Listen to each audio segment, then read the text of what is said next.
Today we're going to be talking about shooting chase scenes. The two most essential things in shooting any chase scene are coverage and sound. Basically, when you're doing a chase scene, if you really only had one angle to work with, it would be fairly boring.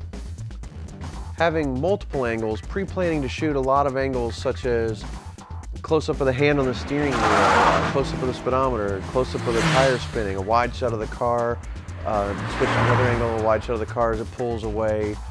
All these kind of shot variations are the type of thing that will make a chase scene a lot more interesting.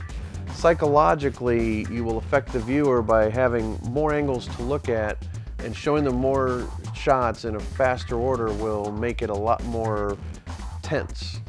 Shooting in order when you deal with action scenes is completely impractical and is not the most efficient way of making a scene.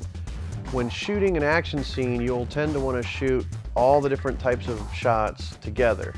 Like you want to shoot all the exteriors at a time, then shoot all the interiors at the same time, and it doesn't matter what order you cut them in.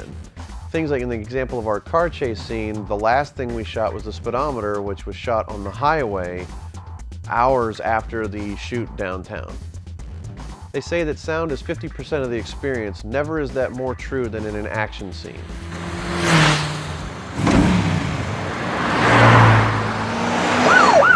When dealing with an action scene, you can vary the sound, and that increases the tension.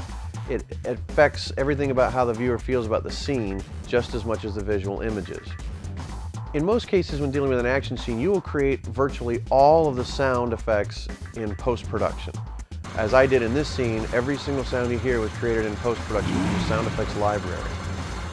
Your tools to making an action scene more dynamic are shot variety and coverage, editing at a faster pace, and then the sound effects and music that will glue the edit together.